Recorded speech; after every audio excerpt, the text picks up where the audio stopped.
Hello, everybody. Today we are doing a stream on how to draw with a Cintiq using Photoshop. If you would like to grow as an artist and you can't afford an art class, we've got everything you need here at Art Prof: critiques, tutorials, and professional development. Now, today we're going to start drawing with a Cintiq, and I've never done it before, and I've never drawn with Photoshop before. I've used it cosmetically to fix pictures, but that's it. So, Jordan, I'm just going to make some marks and we're just going to discover along the way everything I don't know how to do, which is almost everything. Okay then. Yeah, we'll start with that. I'm gonna be sketching a tree and some like nature stuff and things that are relatively simple so that we don't put the cart before the horse, you know? Uh, Yes, that is a very good idea. And by the way, we want to say a big thank you to Wacom for providing the Cintiqs that Jordan and I are using today. And the Cintiq that we're using is a Cintiq 22, which Jordan, I think, is the measurement of the Cintiq. it is. It's how wide the screen is. It's their biggest Cintiq, right? No, not their biggest one, but it's one of their bigger ones. I've seen a 24-inch and 32-inch as well. I've only seen one 32-inch in my entire life, and that thing is massive. It's like a theater, like we're staring at your face while you draw. It's crazy. That sounds a little too big. It might be for some people. Even for me, it might be like, okay, that's a lot of space, but it's still really cool. I will say that. That's really, really cool. Um, but yeah, this is a really comfortable size. This is the largest that I've owned for sure. So this feels like an upgrade, and I love it so much. I'm literally here every day. It's one of the first things I do when I wake up. I get my computer going, turn on the Cintiq, and I just sit and I create stuff. It's kind of a cool life to have, I think. Well, you said you haven't been using your iPad much since you got the Cintiq. No, I have it. My iPad's right here, but or it's my backpack actually, which is about 10 feet away. But yeah, like I'm sitting here and I'm working on this, and I love both very, very much. But it definitely, like, this feels like a brand new toy, especially. So I just enjoy this. And actually, when I first got my iPad, it was because I couldn't afford a Cintiq, um, and I could need to be mobile and stuff. So yeah. So Jordan, what are these buttons that are on the Cintiq pen? The buttons, which you're talking about on the screen or like the No, on the physical pen. I don't get what these two oh buttons are. oh on the pen. Okay. So you can adjust these however you like. They can act as like a right click, or they could be like an action. So I set mine to be a color picker. So this top one, you see the little eyedropper. Wait, it's down here. I set mine as a little eyedropper. So anytime I press that, it automatically creates that color. So just as an example, let's do this. Let's get green and say red. So when I color pick, I could just do things like that, and it makes it really simple for me. So I don't have to go into the colors and like pick it all the time. All I have to do is hit this little button. But you have to do that in your settings outside of Photoshop. But it's very easy to do. And I think so. It's any command I want to put into the clicker thing. It's sort of like, you know how on the radio in your car you can have the numbers set for a specific radio station? It's just like that. Oh. It's just like that, where you can set whatever thing you want. So you're like, I want it to be Control I, or which would be color picking or something. Then that's what it is. Oh, Clara, we lost your screen. We did? Mm-hmm. Oh, is it my... Oh, why did Air Server quit? That's very strange. I'm going to launch it again. That's weird. All right, here we go. It's a good thing My husband showed me how to do this. Okay. And I gotta get the rust off. This is my first drawing of the day, so forgive me, guys, if it doesn't Mirroring. the way that I want. Where is that? Oh, there it is. Okay. Sorry about that, everybody. Okay. Just a minute. You guys are going to look at me and Jordan for a minute while I get this going. So I'm curious from people here, how many people have used the Cintiq? How many people want to use one? What's the story with that? And who has questions about the Cintiq? Because I know, Jordan, there's a lot of stuff where people are like, oh, should I get an iPad? Should I invest in Cintiq? Because the Cintiq is an investment. It's not really something that you just pick up. It's not an impulse buy. Right. They're both huge investments, whether you're getting an iPad or a Cintiq. My personal opinion is the iPad is really cool if you plan to do other stuff with it, especially like if art's going to be your main thing. Because in reality, Cintiq and iPad are about the same price if you want really one of the really nice ones. So if you're going to just do art and that's your main focus, then I would say Cintiq is definitely really good for you. If you plan to do like, watch YouTube, lay in the bed, and go on Netflix and just go everywhere in your city or something like that, then iPad might be a better option because it's more mobile. Cintiq, I couldn't picture taking my Cintiq everywhere. Realistically, you just No. you can't just be sitting down at the park like carrying a 24-inch monitor. Like that's just not going to work. So I think it really depends on what the purpose of you getting it is. So I want to give a shout out to Sonnet. Thank you so much for the super chat. You know why? Because that gives us the opportunity to do this. Everybody on staff has their own animation created by Deepd, and we're just going to have to get to all of them at some point. So amazing. Oh, by the way, guys, I wanted to show you all something that I was working on this week so you can see how stuff I do on the Cintiq. So I was drawing some plant or environment stuff the other day, and just so you can see how I typically work. So I did some rocks over here, some pottery, little things like this specifically for animation. They're more sketchy, but I found them to be a lot of fun. So yeah, in case you're all curious of the things that you can do when it comes to drawing, that's something that I did. This took me about a day's worth of work. So Carrie Ann says, I have a Huon 20 with the same kind of pen, but I've not used it for drawing yet. And Anne says, haven't used, don't particularly want to, but I'm curious. C. Cantrell says, I don't know what a Cintiq is. I think it's a monitor, right? It's not a computer, right? They have some that are computers, but the ones that we're using right now are specifically monitors that you can draw on. So it wouldn't be able to work by itself. I have it plugged into my iMac. Clara has hers plugged into like 15 different computers. So so it just depends. It just depends. But in theory, you can watch a movie on a Cintiq, right? Oh yeah, because it's a dual monitor, really. Some people I treat it like that sometimes. I often eat at my desk right here. I have a table, or a kitchen table. I don't ever sit there. It's more like a jump desk. And so I'll pull like a video right here in front of my face because my computer is this camera that I'm looking at. The actual screen I'm looking at, what I'm drawing, is right in front of me. So I'll do that all the time, and I find it very helpful. You're such a dork. I cannot believe you don't use your kitchen table.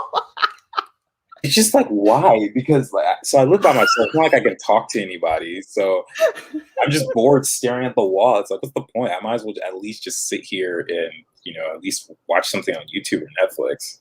I don't draw and eat because that becomes a hazard for lots of reasons, but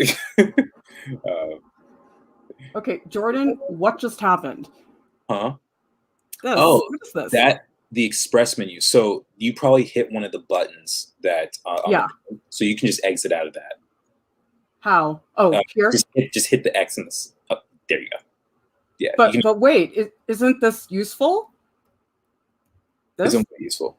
Shouldn't I use this? If you want to, that's let me see, settings, undo. So those are different things that. How do I put this?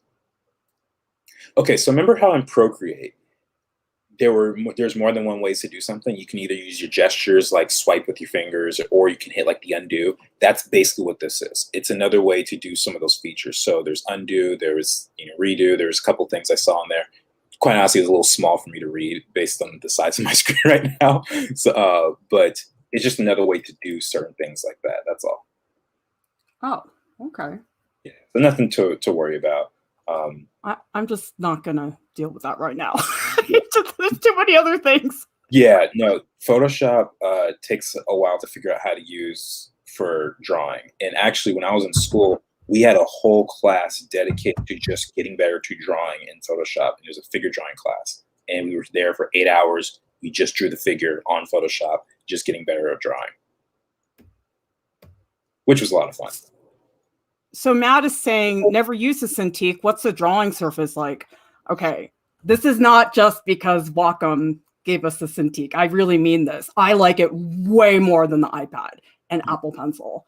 I know you use the iPad and Apple Pencil a lot, but you know something? When I use the iPad, okay, yes, the Apple Pencil is magic, and I think that's incredible.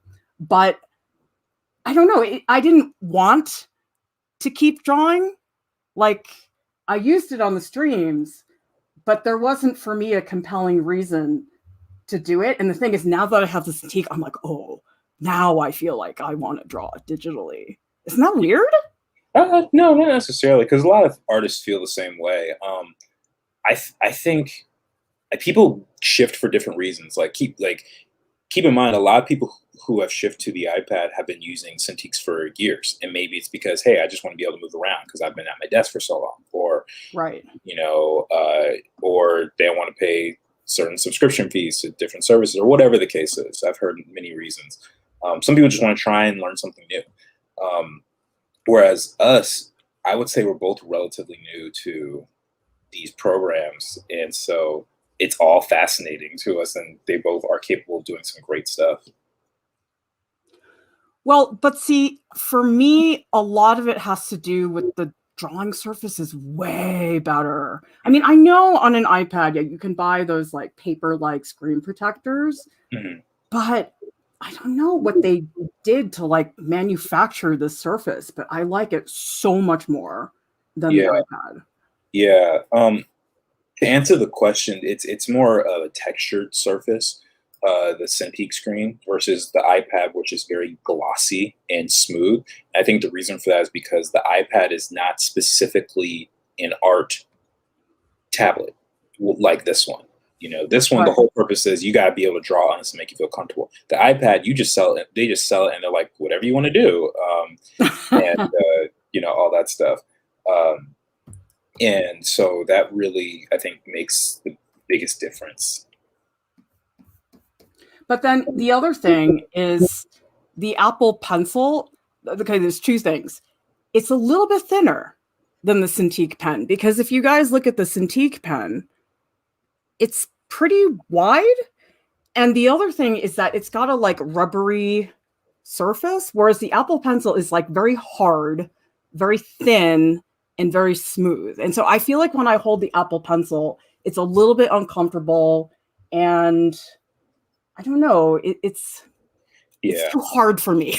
No, I actually, now that I think about it, I remember when I first got the iPad, the Apple Pencil was really tough for me because it was so glossy. I think, or it was so smooth, and I don't know what material they made it out of, but I think they fixed it in the newer one. But I actually had to get like a little pencil, not a pencil holder, but like this gel thing that you put on to make it easier to grip. It was a pencil grip, that's what it was, because it kept slipping out of my hands. And I was like, oh my gosh. Whereas with this, because it's thicker, and all that stuff, I don't have to worry about it the same way. Well, to me, the thickness is a really big difference. The Apple Pencil, it's like after I do it for a while, my hand starts to hurt, but this feels sort of bouncy in my hand. Yeah, I think there's a bit of a springiness to the tip of it, which is really cool. Oh, and the other thing um, that our Cintiq come with, there's a little holder that it comes with on the side, and inside there are extra pen nibs, which after you wear you draw with this enough, it'll start to wear down. It comes with like 4 free ones. Wait, in here? So you should have gotten something like this in the packaging. Oh, I didn't even look. And what you do is you slide your pencil in here, and then you put it on the side, and it fits on both the left and the right side, depending on which hand you are. I'm left-handed, so it's on the left for me. And inside, I don't know how well you can all see that. There's 3 little dashes right here. Those are actually pen nibs that I can use to replace this one when it wears out. But realistically, it takes like a year and a half or something for it to wear down. So it almost never goes bad, really, is how good they are. So I want to give a shout out to RB Dick. Thank you so much for the super sticker, because that gives us a chance to do this. Lawrence makes me laugh so hard. It's amazing. I love it. I'm going to switch references for a second, guys. Give me one moment.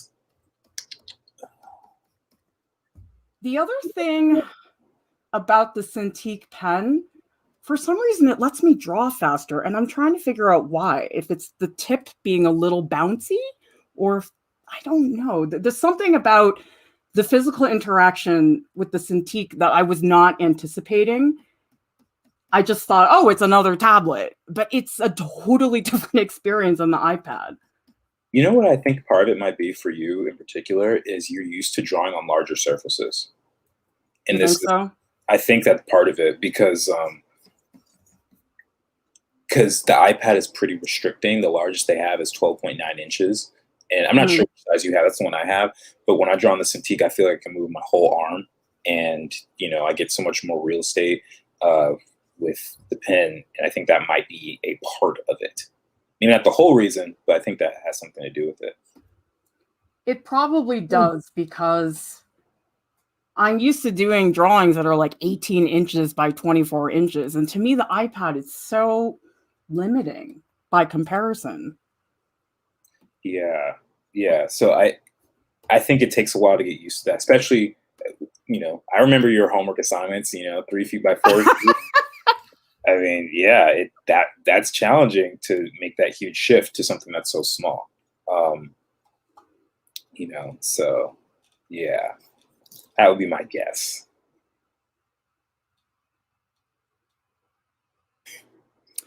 San K says, recently debated over iPad Pro and Cintiq.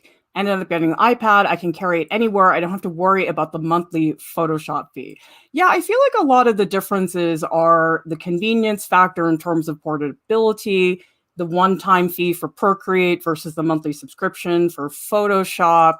So I think for a lot of people, those are almost more the determining factors than the physical experience. Yeah, it was for me, because, like I said, at a certain point I couldn't afford Cintiq, and I didn't have the space for it, and so I bought the iPad so that I could, work from home or at school, and I could be on the BART, because there were times where I hadn't quite finished the assignment yet. I just needed another 10 minutes. But I was so tired, and so I'd be able to fix it up on the train to school, and then just port it over. And then the portability factor, like let's say I wanted to go to the park with my friends, or, I was waiting at an office for some reason in the lobby, or, whatever the case was, it made it so much easier in that regard. But the Cintiq, I think, is definitely the superior art making software, or not software, tablet. Because that's just what it's meant to do. That's its whole purpose. Right. Well, I feel that this is a very shallow thing for me to say, but The Cintiq makes me feel like a pro. Is that really stupid? Uh, Not necessarily. I think that's part of their whole marketing thing. Is like this will make you feel professional, and it does. It Uh, does, though. yeah, because this is what pros use. Like when I remember when I was 17 years old, I went to Disney Studios for a visit. I went to check out the Phineas and Ferb team, and they were all working on big old Cintiqs like this. Now, of course, this is 2012, so they were the older versions. We're working on the newest models, but they were all working on Cintiqs, every single desk. Well, it's also just when you set up your Cintiq, you're gonna work. I feel like with an iPad, for me, the temptation would be, oh, I'm gonna just go do something else. Like that, this feels so official and dense. Like it's just this like presence in my office. I don't know. It's very weird. Yeah, I do get caught up sometimes though, because I don't have a TV in my apartment. It's just my computers, and why not? I have HBO Max and Netflix and stuff, and I just pull that over. I'm like, it's like a theater. It's like my own personal theater. This is great.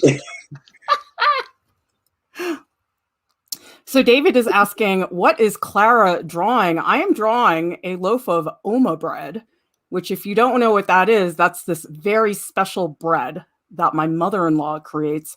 And if any of you want to see a photo, well, the reference photo, the link is in the video description below. So you guys can check that out. And you're welcome to draw Oma bread with me. Draw along with me in any media you want. And we are also, after the stream, Jordan and I will be doing a stage session in the Art Prof Discord, and that is your opportunity to talk to us on voice. And you can talk to us about anything. It does not have to be related to the live stream. It's just really fun to hear voices. Yeah, that's always a lot of fun hearing you guys' opinions, your guys' questions. We had a really good conversation on one of our previous ones about knowing when to overwork, or knowing when you're overworking yourself versus like how to take breaks and stuff, and that led to a really good conversation. So definitely come hang out with us. And by the way, you don't have to talk on voice. You can totally just come, hang out, listen, or you can also type your comment. If you feel a little shy, you can do that and we'll totally answer it, because I love being in the Discord, but Jordan, sometimes I'm in there, I'm like, oh, this is so much to type. And it's easier for me to just say things out loud. Oh yeah, I am the same way. At a certain point when people just text me a bunch, I'm like, just call me. Just call me. It's so much easier. But I thought that your generation hates phone calls. They do, but it just depends. It depends on the type of conversation. Sometimes I don't feel like talking on the phone, but I can say this: I can't think of another career where talking on the phone is as easy as it is with drawing. Because, like, if you're making music, you can't just talk, and you can't watch TV and hear people. You can't, you know what I mean? Like, there's no. Yeah. It's tough. You can't read and do that. So with drawing, I can listen and draw the whole time, which is how we do our streams. So it's perfect. You have definitely honed that skill. Yeah. Sometimes I get distracted depending on the topic, but I'm getting better at it. So we have a question from Seven Angelic. It doesn't have to be Photoshop with the Cintiq. You can use other software, right? Yes, you can do whatever software you like. Most people will end up using Photoshop because it's become the premier, or one of the premier drawing tools. But others, people use Clip Studio Paint, Illustrator, Flash, InDesign, any other art software program, Paint Tool Size, some I've never even used before. So yeah, you can do whatever you want. It's literally another monitor that you can draw on with this pen. So if you even wanted to type an essay or something and you wanted to use your pen to highlight something on Microsoft Word, you could do that. I mean, it'd be a great, it probably wouldn't be using the Cintiq to its full advantage, but or its full potential, but you could do it.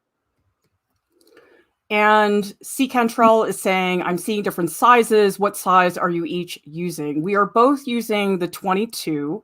And I think the next one down is 16. Yeah, that sounds about right. Yeah, 16. And then 13 is below that. Wacom did send me a smaller one. I can't remember if it's 16 or 13, but it is nice to have because if you don't have a ton of space, it's a lot easier. Like, right, I'll send you guys a photo on Discord. I mean, Jordan, I feel like I'm about to take over the world. Like, what's his face in Austin Powers? I Oh, got a whole Dr. Evil? command center. Dr. Evil? Yes, Dr. Evil. You know, my classmate's dad directed those movies. What? Yeah, when I was in elementary school. That is really funny. I went to school with a lot of those types of kids. I'm not going to say his name for the sake of privacy, but I went to school with the director's kids.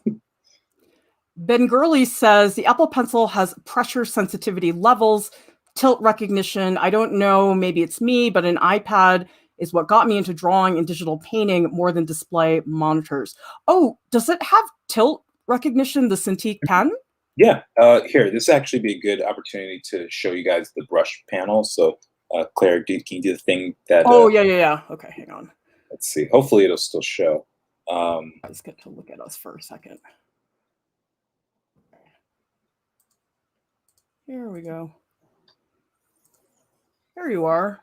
Okay, so I would trying to show everything. So on the left here, this is my panel for how everything's set up. Most people have this on the right side, but because I'm left-handed, it's over here. So I have my layer down here. How did you get to that menu? This menu just should exist on the side. Oh, it's under. Oh, okay. So it's under swatches. Oh no, it's under color. Swatches, color, yeah, all that stuff. Everything in Photoshop is customizable, by the way. Right. Procreate isn't as customizable in terms of its setup as this is. But yeah, so I have my colors and everything. But you specifically asked about brushes, so this is my brush menu right here.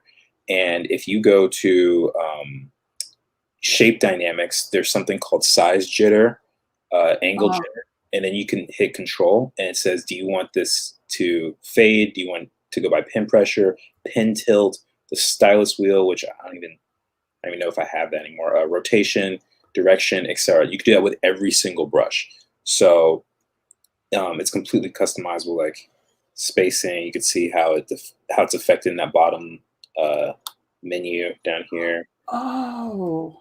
And in a different place. Yeah, so you can do. Oh, this is it, right? Yes, that's it. And you can adjust the brush settings this way. And like I said, every single brush has the ability to do that. Another really cool one is transfer, and they have opacity jitter. And I like using this one with pin pressure because what that does is it makes it so that the more pressure you put on your pen, the darker the line will be, and the lighter pressure, the lighter it'll be, just like with real drawing. So, for example, my okay, can you take the menu down again, please? Oh, yeah. Sorry. That's okay. Okay.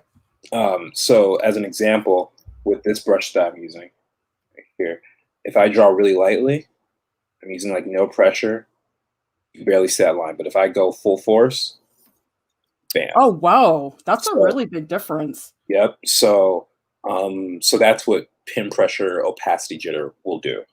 And I find that really useful, especially for drawing and painting, because, no one wants to paint with 100% opacity all the time, or at least most people don't. I guess it depends on the style you're going for. But yeah, I find that really, really helpful. I'm just too overwhelmed right now, so I'm not even going to go there.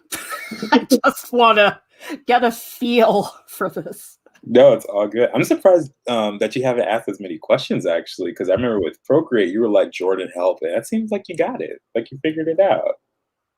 No, I just realized that I was trying to do too many things all at once when I did Procreate. I was like trying to try every brush, and I don't know. It's like now that I've seen that, I realize that I just need to draw for a little bit Like all those settings, yeah, I will get to them.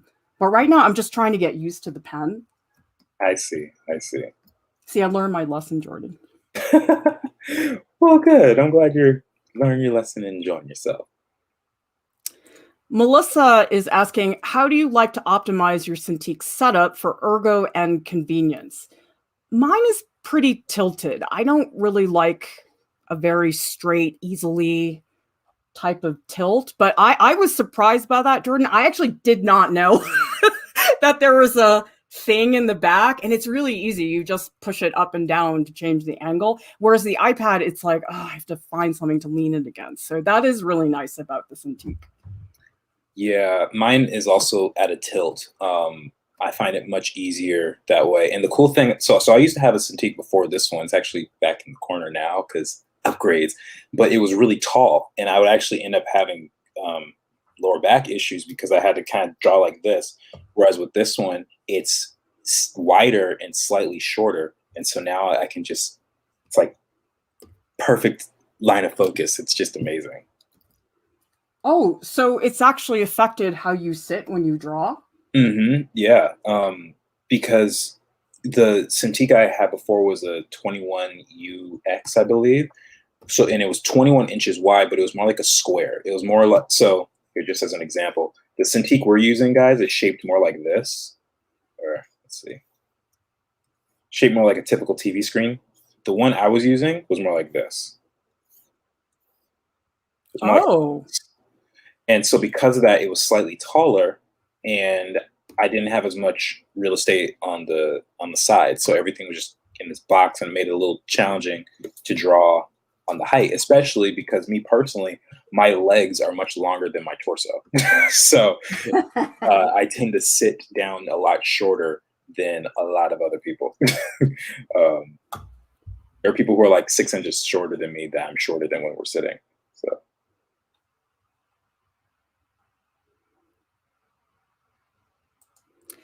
Marika is saying, Jordan, can you explain how you adjust the size of a fragment of your drawing? You seem to select it. Oh, okay. So there is a lasso tool, and you can use, so it's usually on the menu, on the side menu, there's a little, like a circle lasso tool. It looks something like this, with like a swirl. It's kind of like that. Or what you can do is you can have something called express keys, which is basically like shortcut keys. And so in Photoshop, it's set as the letter L. So I literally just tap L on here, and I will circle the area, and then I'll transform it by hitting Control T or Command T for Mac or PC, and I could just move it all like that. I could rotate it if I want to have an upside down tree for some reason, just like that. Hopefully that makes sense. I still don't know how to do half the things you taught me. In Procreate or Photoshop? Yeah. Both. That's okay. I've been using Photoshop for, first time I used it, I would say I was in high school and I sucked at it. So it's been about 10 years maybe, that I've been getting comfortable with Photoshop, and I've learned stuff the whole time. So yeah.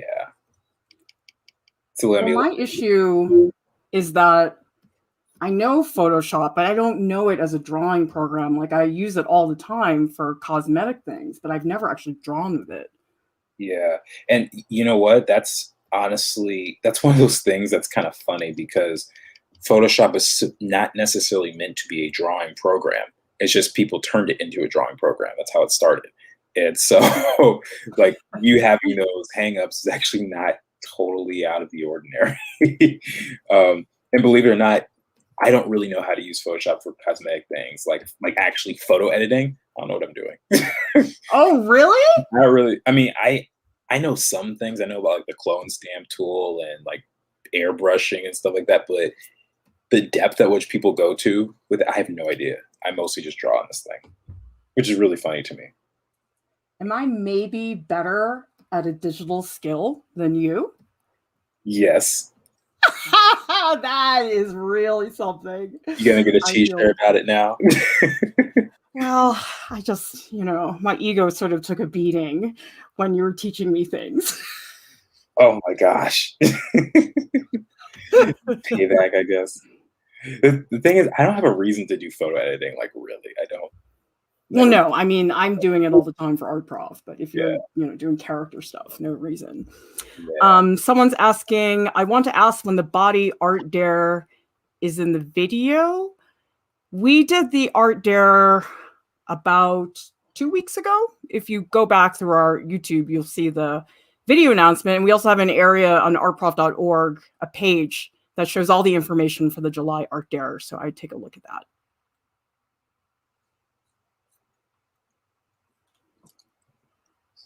So Seven Angelic says Procreate is an Apple specific program, right? Yes, correct. Procreate is specifically on the iPad. You can't just download it and get it on your computer. It'd be really cool if it did that, but it's not what it's for. So you cannot use Photoshop on the iPad? You can use Photoshop on the iPad. I've heard mixed reviews about it. To be honest with you, I used it once and I wasn't very excited to use it a second time. I'll say that. I'd much rather use Photoshop on the computer. I just think there were a lot of kinks that they hadn't worked out and a lot of missing features and stuff. I can't remember what they all were because it's like a year ago, but yeah, it was not impressive for me. But yes, Procreate on the Apple or iPad. You know what I like more about Photoshop is that I can have the layers visible the whole time, but in Procreate they minimize, right? Yeah, Procreate automatically minimizes it, and I think a lot of that is for screen real estate because you only have so much space, and I think it's just easier to not have that there constantly. And even sometimes, actually, another thing you can do in Photoshop, which is awesome, is you can have the option of having it be full screen so you don't see the menu. I would show you guys, but the way our thing is set up, it wouldn't show anyway. But you can do that if you want. But see, I was going to say, I like that I can have the layers visible all the time because remember in Procreate, I'm still doing it. But you know how I always forget what layer I'm on? And Yeah. Crap, it's all on one layer. I should have put. And so because on Photoshop, it's visible, I'm more conscious of, oh, that's on this layer. On Procreate, because it's minimized, I don't pay as much attention to it. Yeah, that's true too. Again, it depends on what you're doing. Because sometimes when I'm just like sketching and I know I don't need more than one layer, I'll just minimize that and I'll just work normally, and I won't even be viewing it. But if you're doing a painting or something like that, or something that requires you to know all the layers, then definitely want to have that shown. But it is cool to have that option for sure.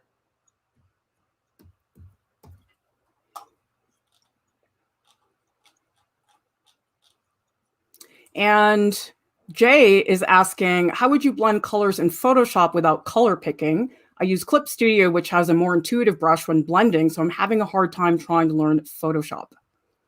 To be honest, I don't blend colors without color picking. I think that's one of the benefits to Photoshop. I mean, if you want to use the smudge tool, that's fine, but I personally, this is how I do it. So I'll go to my brushes here. Give me 1 second just to set something up.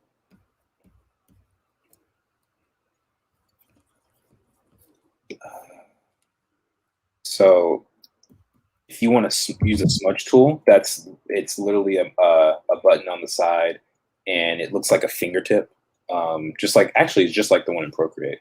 But if you want to do that, then that's an option.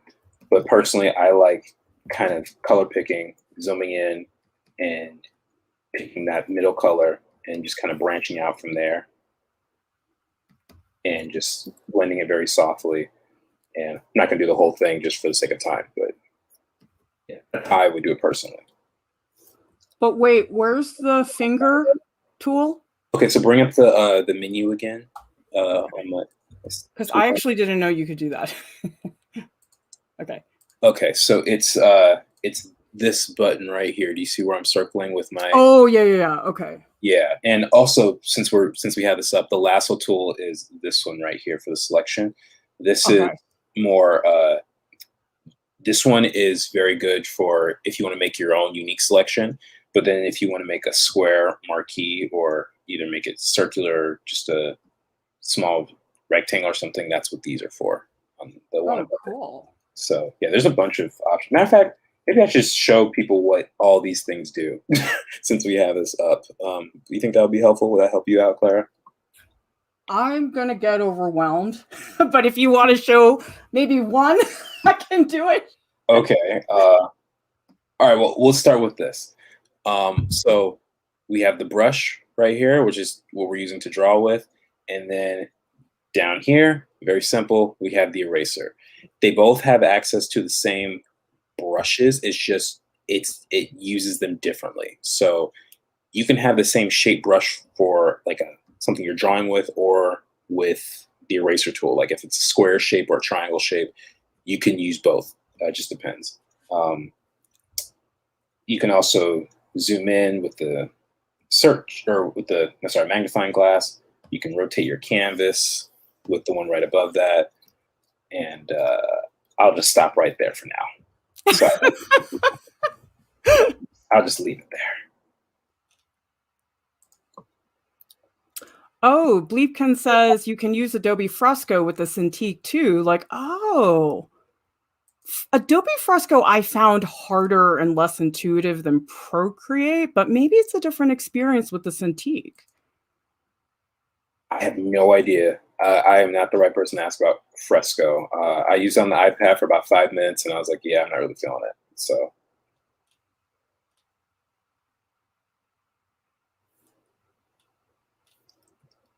And again, 5 minutes isn't really enough to judge a whole program by. So. So Slepnir says, I like that you can morph the image. Traditionally, you would have to redo it. Yeah, that resizing stuff. Like when I see you draw a face and you just like pull it up, I'm like, oh my God, that took like no time. Oh, yeah. You do that all the time, especially, actually, here, I'll show you guys something. So I drew this car. Wait, can we take down the menu again? Oh, yeah, sorry. I'm sorry, I can't. No, that's fine. I just keep forgetting. There we go. So like I drew this car the other day, right? I'm gonna duplicate so I don't mess it up.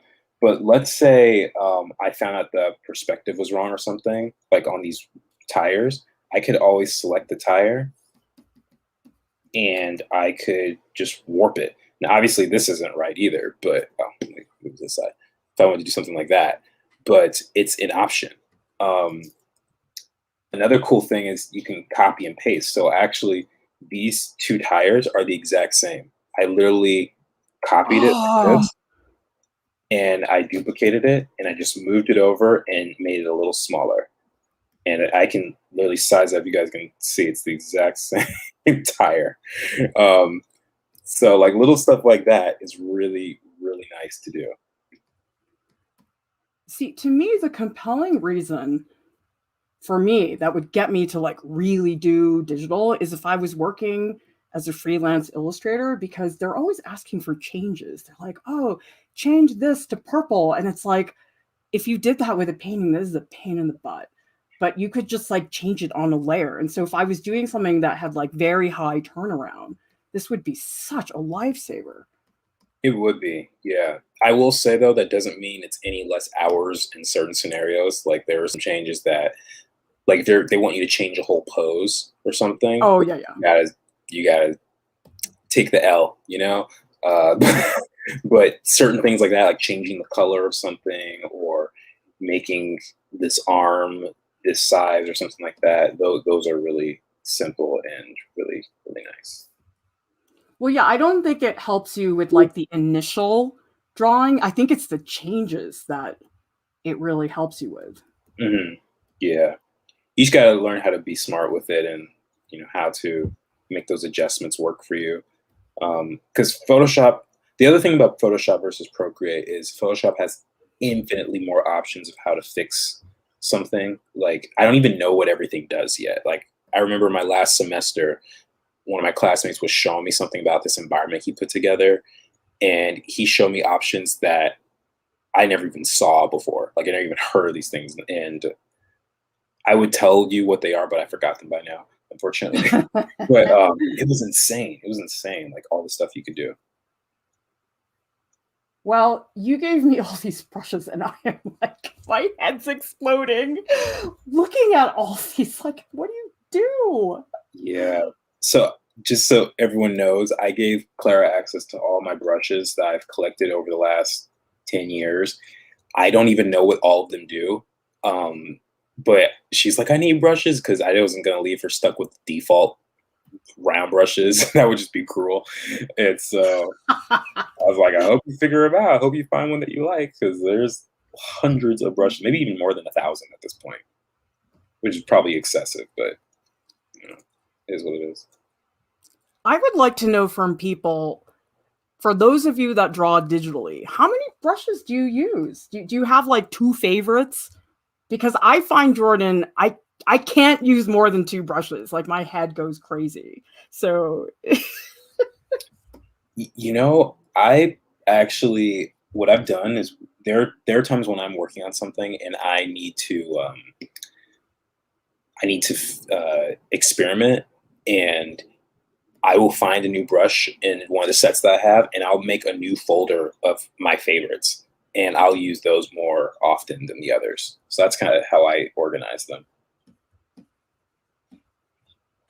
oh shoot, I'm getting all messed up with the layers. I'm not keeping track of this. You know you can Really dumb. you can name the layers too, right? I know. I'm And not used to the whole layer thing. you can also color code them. Did you know that? What do you mean color code them? Okay, we gotta bring the menu up again. Okay. Color code like in the layer menu? Yeah, so check this out. So we have all my layers down here, right? Mm-hmm. So what you can do is you could select a few, and if you right click, then you have these little, oh, you can't see it on there. Well, if you right click, there's an option towards the very bottom where it says you could select a certain color. Oh yeah, yeah. So let's say I hate green, Oh. then I turn this whole thing green, and then I can mentally say, okay, this is for the nature stuff or whatever. And you can do that with groups. If you select a group automatically, like say this one, I'm going to change it to red, then every layer in the group is automatically going to become red now. Ooh. And you can still change individual ones. Like if I want this to be blue, I could do that. But that might help you as well, because sometimes I don't name my layers, but I'll separate them by color, and that helps me. I kind of like that. It's really I'm cool. not going to bother doing it now on the stream, but I feel like if I was working on something for hours and hours, I probably would bother. Oh yeah, I find it super helpful. Like I'll do stuff like, okay, the yellow is all the perspective I'm using. The blue is all the sketchy lines. The red is all the clean lines. And something like that. I'll just mix it up. So this is interesting. David says, I would show the default round brush. I tweak its shape and angle. And a lot of people here are saying they don't use a lot of brushes. Like Elena says, I only use 2 brushes, but it depends on the project. Seven Angelic says only a couple brushes. I do like to find a random one and try it out. Yeah, a lot of people tend not to use that many brushes. Yeah, because Jay says 3. Ray says 3 to 4. San says 10 brushes is the maximum. Oh, that's interesting. Oh, wait, clear the menu. Oh, sorry. Here we go. Yeah, I think each artist is different. Like, I personally feel more comfortable having access to everything, even if I don't use everything. Because it's not like Right. it's a struggle for me to just, for the cool thing about brushes in Photoshop is you can put them into folders. Actually, you can do this in Procreate too. But you could set them in folders, and if I don't feel like using it or whatever, then I just close the folder and I just pretend it's not there. It's like going out of the house with an umbrella. It may not rain, but if it does, you'd be happy to have it. I love that. Yeah, see, I don't have the layer thing down. It's like my brain doesn't work that way. You know what I mean? Yeah, it takes I guess it would take a while. I'm just so used to it because I've been doing this for a long time. I don't remember when I learned about layers, actually. think I always kind of knew, but I don't know. I just feel like it's a certain like mindset that is hard if you haven't done a lot of digital work. Yeah, that's true. It's a learning curve for anybody. Like even for me, even just getting better at drawing in Photoshop took me a while, and I've been using it for years. But what challenged me specifically was getting my lines to actually look good, um, because there's that certain digital look, or there's something that's often lost when you're trying to do something clean, you Yeah. know. And I had to basically beat myself out of that by just putting in all the hours. So we have a question from Two Dame Cute. Do you know how to select a layer masks in Alpha Lock? I know how to do it on Procreate, but that's super confused on Photoshop. Select layer mask. Okay. Yeah. Okay. Let me try something. Okay. We'll just do that. I just moved my menu over so shoot, you guys can see. So Alpha Lock is it's not that's not what it's called in Photoshop. In Photoshop, it's called Pixel Lock, and it's this little tool right here. So if you see right in the center, it says lock, and it's this first little button that looks kind of like a checkerboard. That is the same thing as Alpha Lock, where basically it just locks the pixels. So let's say I want to color this tree a certain color, works like that. So it doesn't redraw over anything; it just locks it. Masking is this little. It looks kind of like a camera to me. Wait, let me raise this up so you guys can see it a little bit better.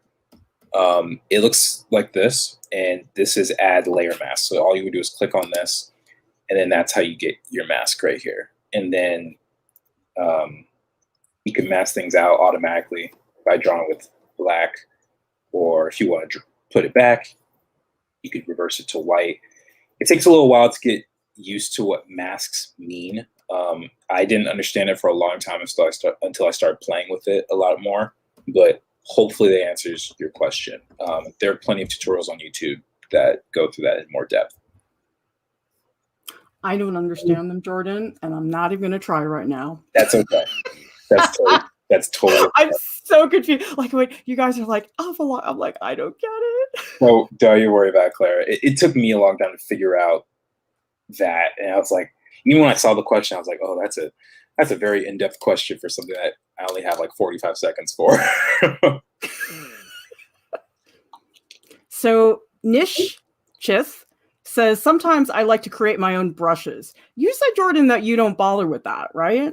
I personally don't like to create my own brushes. I just don't enjoy that process. Some people do, and they're amazing at it. Like Kyle Webster made a whole business out of it, and his brushes, now that I think about it, come with Photoshop, and he's been doing it for years. He just would sell it, and then Adobe was like, you know what? Why don't we just hire you to make brushes for us? Like you're good at it. People buy your stuff, and I think this could be mutual benefit.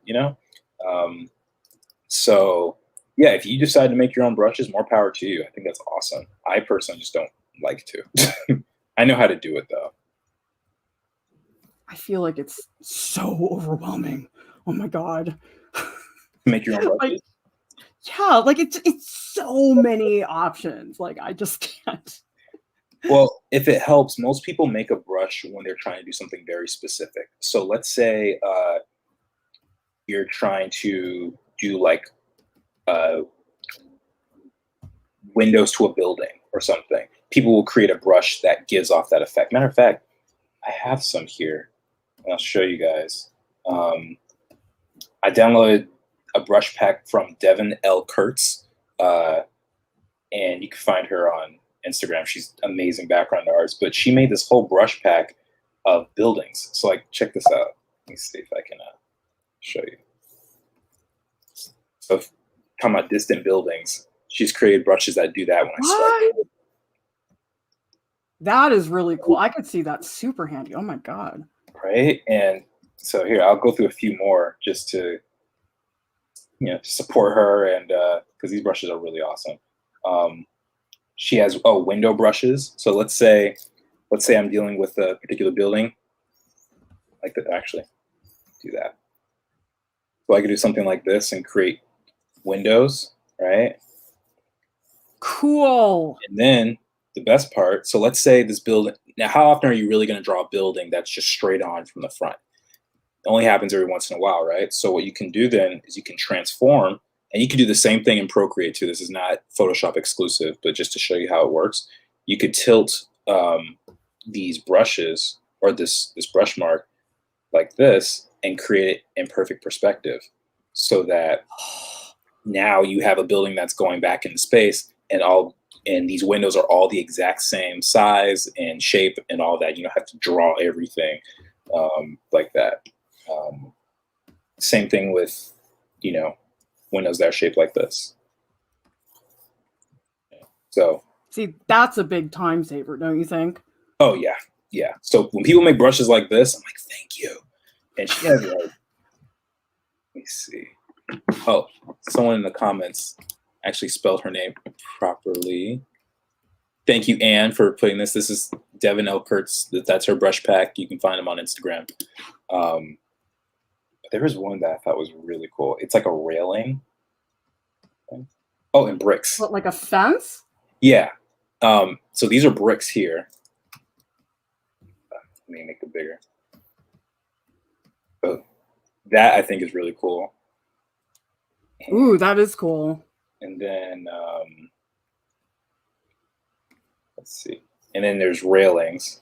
So oops.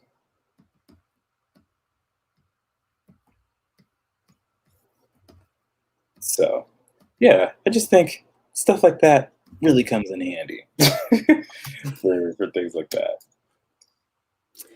Melissa is asking, do you use the hotkeys on your Cintiq? If so, which ones made the most sense? Melissa, the only one I'm using is undo, because I don't know, maybe it's just my setup. My laptop's like all the way over here. So maybe I'd use them more. I don't know. Do you use the hotkeys, Jordan? I'm trying to remember if hotkeys means what I think it does. I think the hotkeys are different from express keys, if I remember correctly. So it's like if you press B, it goes to brush. Yeah, so I use those all the time. Just makes it much easier. The reason I'm confused is because there was, like, in the last model of the Cintiq, they had buttons on the side that you could press and it'll do certain things, like, it'll enable a touch screen, or it might do the color picker or whatever. I never used those, but I always use the keyboard for stuff like for enlarging brushes, or turning on the brush setting or eraser tool or whatever it is. Always.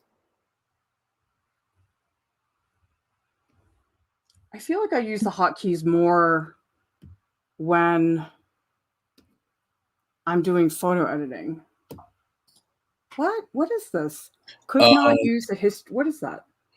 I think it's just a tool that you use. So history brush, go to your brush panel on the side and just make sure you have brush tool selected. I think that's what. Okay. I think you just might have hit something. Not every notification is something I know what it means. I just kind of go like, okay, how do I just back out of this? Oh, you're right. Okay, so that's a totally different tool? Yes, and to be honest, I don't exactly know what it does. I've never used it, so yeah, that's for a Google search. Oh.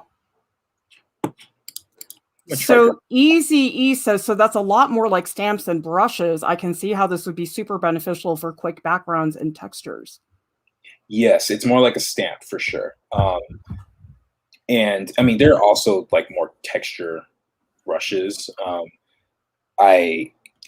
It's just, like I said, I'm not a big fan of making my own brushes. There's nothing wrong with it, and I think we do need people to make brushes. It's just, I have hundreds of brushes that I don't even use. I'm like, why do I need to make an extra one? So right. What's the point?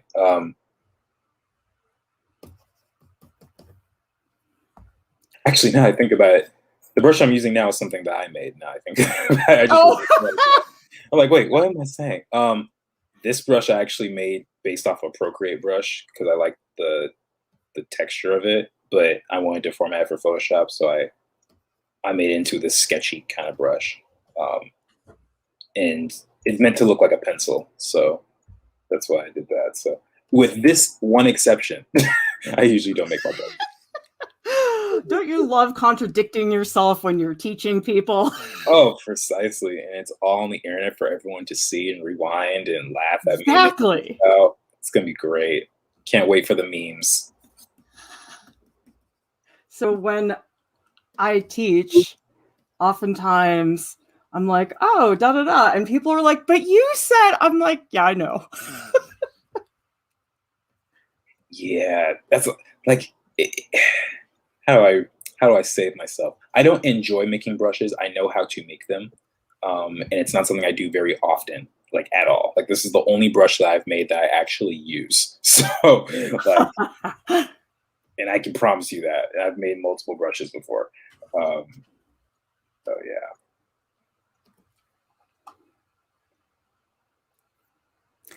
Anne says, I've decided to put off doing anything digitally until I develop better skills on paper, but I may be much earlier in the learning process than you are. This is in response to my endeavors. What do you think about that, Jordan? Because I do wonder about people like me who are like all traditional, although I think that's a generational thing. But when do you make the leap, or do you not care? Like, I think first off, I think that traditional skills are indispensable. You need those. And if you don't have that ability to draw or paint traditionally, it's going to make it much more difficult to transition. The way I think about digital tools is it's just a medium. It's just another way of expressing it. And it might take you a little while to get used to the screen or the program or something like that. But I think people who learn traditional first, then digital can pick it up very quickly. That being said, though, I don't think it's necessary to completely ignore digital while you're learning to draw. I think it's good to have to develop both skills at the same time. You just getting two birds with one stone that way. well, my daughter who got an iPad this year, she was super excited because she thought, oh, well, this is going to be so much easier. But something, after using just digital for a couple months, she actually has started doing her line work as pencil, traditional pencil, and then doing all her coloring in Procreate. And she said she likes that way more. She said she doesn't like drawing on the iPad, doing the line work, that is.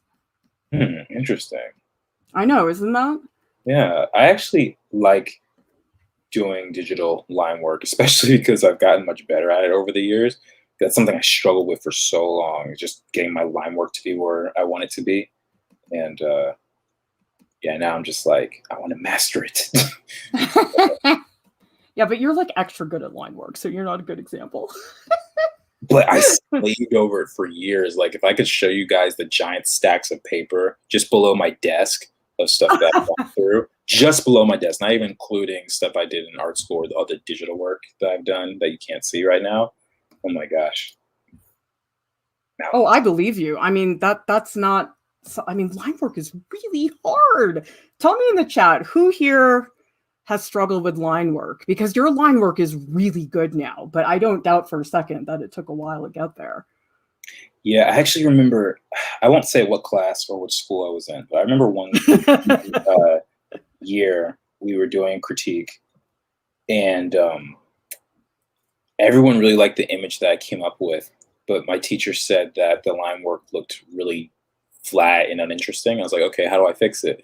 And she was just like, oh, it just comes with practice. And I was like, that is the most unhelpful comment I have ever received, to the point where, all these years later, I remember it. And, it's funny. I look back at it, the same artwork a few years later, and I was like, you know what? It's not even that bad. Like, like it's pretty clean and everything. I just need to, I could have upped up some of the line weight in some areas, but it's like, it's not bad at all. Oh God, I know. Isn't it incredible how unhelpful some comments can be? Yeah. Sometimes when that happens, I end up redirecting people. It's like, and just saying like, that's not what I'm asking. Let me re-ask the question in a better way. Yeah. Or I just tend to ignore comments like that sometimes. Oh, you have to ignore certain things. I mean, not everything people say to you is necessarily helpful. Yeah. Got to pick and choose sometimes. Yep. Unfortunately, I wish everyone gave the best art advice, but sometimes it's not always the case. Even with me, there are times where I'm like, yeah, what you said there was pretty dumb, Jordan. That's probably not going to be helpful. So it just happens. So Marinka says, I struggle with line work. Takes time to really master it and make things clean. That's the thing that's hard, I think, is the cleanliness of the line. Hmm. Yeah, cleanliness takes a while. What I've learned is a lot of it just comes with, I mean, the more you do it, the more confident you'll get, but develop the practice of not going over a line a trillion times. That really helps. And also not drawing like this. Like, I see this. Oh, like in a very fragmented way. Yeah, like I see that a lot, especially when people are trying to do something more professional when they're just starting out. And this is a sign of inhibition. I end up calling it chicken scratch a lot of the times because that's kind of what it looks like. And Mm-hmm. what that is basically someone going like, "Oh, that's not it. Oh, that's not it. Oh, that's not it. Oh, that's not it." Oh, and they develop this line that feels more like twigs and laying down than an actual drawing. So just get more comfortable with where you place your marks and you'll get there. It does take a long time though. Well, I think it's the cleanliness and also, you know what I mean? When you see a line, it just feels really confident. That's hard. Yeah. Yeah. There's a certain place you have to get to where it's like, this is the line I drew and that's the line you're gonna get, like there's a certain there's a certain I don't want to say arrogance, but you just have to be prepared to lay that line down and be like, this is the line that needs to be here. And when you get to that place, then you're onto something. But it does come with time and lots of it. I mean, I think it's the same thing with painting. Like you have to put down a stroke in a confident way. So you're not just putting it down going, I'm sorry, I exist. Right. Sorry. I love that. I'm sorry I exist. That's hilarious. I need to use that. It's just, I think as an artist, you can't apologize for existing. Like you just have to exist and Yeah. say to people, hey, I'm here, deal with it. Yeah. That's part of the imposter syndrome thing that I've just in the last couple of Discord talks that we've had, there's been a lot of conversations, people, seem like, hey, I don't feel like I'm good enough for this or blah, blah. And you kind of have to have that attitude, just like, I exist. This is what I want to do with my art and deal with it. And if you don't like it, close out my website or, don't like the photo on Instagram or whatever it is. Marinka says confidence really helps. And sometimes it's also daring to make the bold marks. If you're insecure, it shows in your work. Yeah. And the other thing is if you're not confident in your work, nobody else is going to be because it starts with you. Yeah. Yeah. I mean, think of it like someone's cooking, right? If you walk into a kitchen and you smell some food cooking and you like it and the chef goes, well, I'm not really sure. I was a little nervous about putting this ingredient in and maybe I put in too much salt. You're going to feel like, oh shoot, what is this person going to feed me? Am I going to get sick? You're going to have all these questions in your head. And, obviously food is much more detrimental when it's wrong, when it goes wrong than art. But, it's that same kind of feeling. You're going to lose confidence and, or driving, right? What if someone said they just got their driver's license yesterday and they're like, yeah, and they still don't feel confident? You're gonna want to get in the passenger seat? Nah, bruh. Nope. I'm gonna call Uber.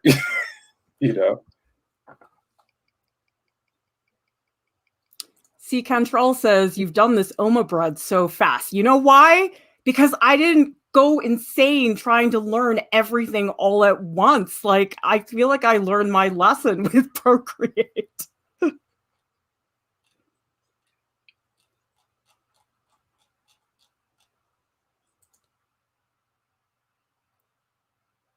And C. Cantrell says, I agree with you guys. If the mark is correct, not just go. You will see if it's what you want or not once you make that mark.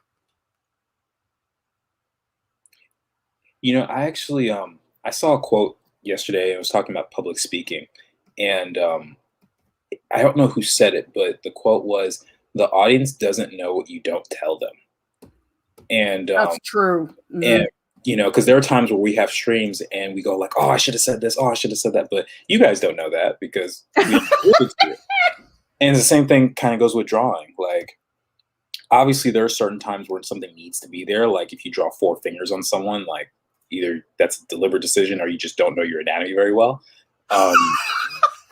So when you draw the wrong mark, or the direction isn't in the right way, when you're talking about like shading or something, like just let it be. Sometimes every once in a while you can just let it go and no one's gonna know, even if they have something to say. And also, if you call attention to it, people will focus on it. Like, there was one time I went to this artist lecture and she came in and was like, "Oh my God, I had so much trouble finding a parking space. And I was just teaching back-to-back classes all day. And I'm so exhausted." I'm like, "Lady, you don't need to tell us that."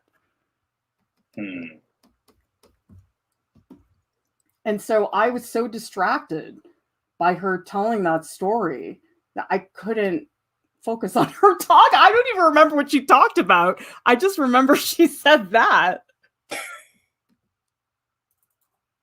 Yeah, don't shoot yourself in the foot early.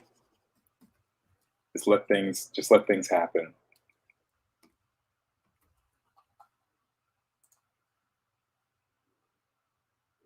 Adalosh says, "A drag queen I follow once said, 'No matter what you think is wrong about you, someone's going to be into it.' And I think it goes for artwork. Someone will like your art. It's art. Nothing is wrong." That's a great saying. I like that. It's very motivational, actually.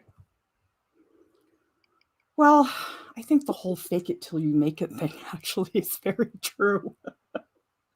Oh yeah, totally. That happens on more streams than you guys would imagine. At least for me. I can't talk for everybody else, but yeah, there are totally times I'm like, I don't know what I'm doing, and it works out okay. Well, and I think it's actually helpful for us to show that we don't know everything. I think, these people who act like they're so invincible, and I'm like, come on, you're not fooling anybody. Yeah, vulnerability. That's what we do here at Art Prof. Isn't there some Spider-Man quote about that? Not that I know of. Oh no, it's the great power comes great responsibility. Isn't that what it is? That's the quote. That is the one. That's the quote, yes. But vulnerability, no, I don't know. That's probably from some rom-com or something somewhere. I don't know. Maybe it's in Hitch, your favorite rom-com, Jordan. No, it's definitely not in Hitch. I've seen Hitch enough times to know it's not in there. So you like Hitch. My favorite rom-com is When Harry Met Sally. Who here has seen that movie? I'll cry if you haven't. Wait, I think, is that with Ben Stiller and Cameron Diaz? No, it's with Billy Crystal and Meg Ryan. It came out in the 80s. Okay. Oh no, I'm thinking of There's Something About Mary. That's the movie I was thinking of. Oh, that movie is really funny too. Yeah. What's funny? That movie took place in Rhode Island. Did you know that? I know, because the Farrelly brothers are from Rhode Island. That was so cool. I was like, snap. And I think I saw it before I even went to RISD. Sonnet says, "Same thing goes for performance art. You make a mistake, just act like it was deliberate."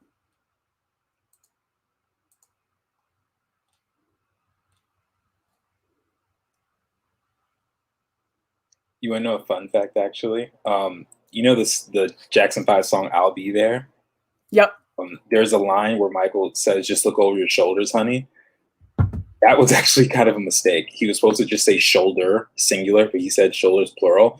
And they're just like, you know what, just keep it. It's cute. Good. That's the only reason he says shoulders. Okay, Jordan, so I know you haven't seen Doctor Strange, but I was watching Doctor Strange this weekend, and There's a scene where Doctor Strange's girlfriend, Rachel McAdams, he like disappears because they're in like a broom closet. Don't ask me to explain. But anyway, there's a broom that falls right after Doctor Strange leaves, and she goes, ah! Like she screams from the broom falling. And I read later that that was real. And they just left it because it was so funny. I looked at the best. There's apparently one in I think it's the first Avengers where Robert Downey Jr. is having a serious scene with Captain America, and he just pulls out blueberries from somewhere because he would hide snacks on the set, and he offers someone like during the scene, and Chris Evans, he's just like, no, like, but that was all apparently ad-libbed.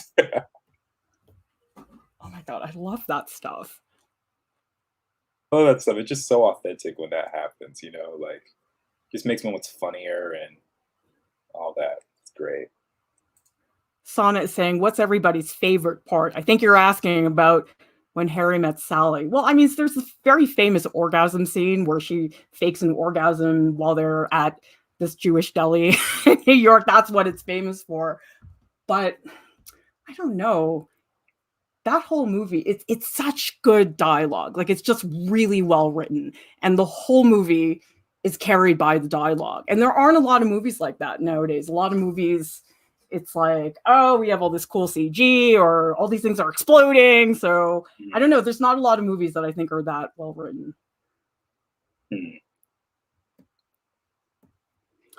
So I don't know, Jordan. I'm kind of liking the Cintiq. Yeah, I think it turned out great. Look at that. I had fun. Yeah, look at you go, Clara. That's awesome. I think I learned my lesson in the last one. Perhaps. But you got a really great result out of this. I think it's the size. I think the size is all the difference for me. Yeah. Called it. Just saying I called that. You did. You knew exactly what I was thinking. Because I think for me, it's like with digital work, it's like less is more. I just get really overwhelmed. Yeah, definitely. Most people who go into digital tend to get overwhelmed by how much stuff there is, and they're like, yeah. Oh my gosh, 16 million colors, and look at all the brushes, and look at all these settings, look at all these like blending modes, and they do everything under the sun, and it ends up looking very amateurish. But I think the best artists know not what to add, but what to leave out. I'll put it like that. When you can get to a point where you're like, I don't need to, push this anymore, or add all these extra little special features that only come with digital, then that's a good sign of someone who knows what they're doing.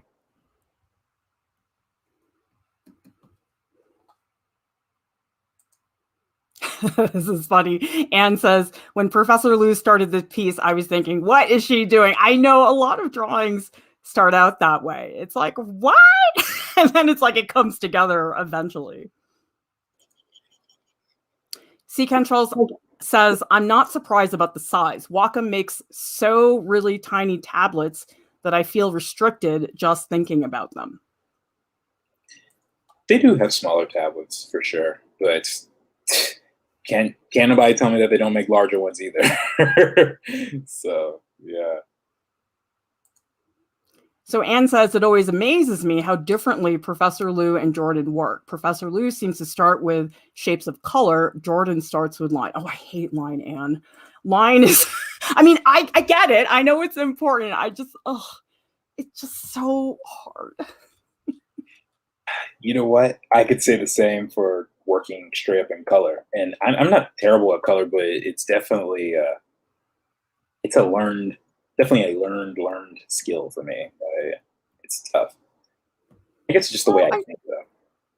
I think it's just everybody has a certain tendency. It's like my tendency is to think about tone. Your tendency is to think about line. But it also is part of the industry you're in, because line is so important for character design. I mean, there's no way you could do it without being good at line.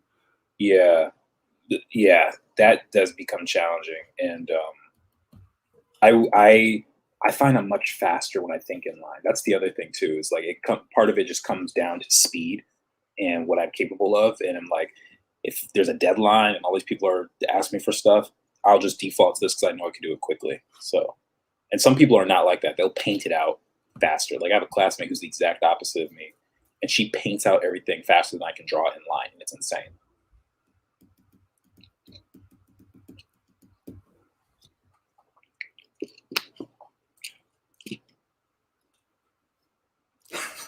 My Endeavor says Prof Lieu can be a good film critic too. I don't know. I'm so cynical when it comes to those things. I feel like I would rarely say a movie was good. I mean, Doctor Strange is good. That voice. Oh my God, that voice, Jordan. Like, you know, when you're like, you know, you like something for sure, but then you hear it again and you're like, oh. Like in a movie? Who do you mean? Just food or Benedict Cumberbatch's voice, or, you know, it's like, you're like, oh, I know this lemon muffin's going to be good, but then you eat it and it's like even better than you thought. Oh, yeah. I've had both extremes happen to me before, for various reasons. Anyway, everybody, subscribe to our channel, like this video, and leave a comment. And remember, in a few minutes, Jordan and I will be in the Art Prof Discord. Please meet us in the post live streams stage channel so you can chat with us on voice. And if you drew along with us, if you drew Oma bread, we will take a look at that. And as always, thank you so much to our top Patreon supporters. We are so excited to have that third slide up and going. Everybody, thank you so much for watching. We'll see you next time. Bye.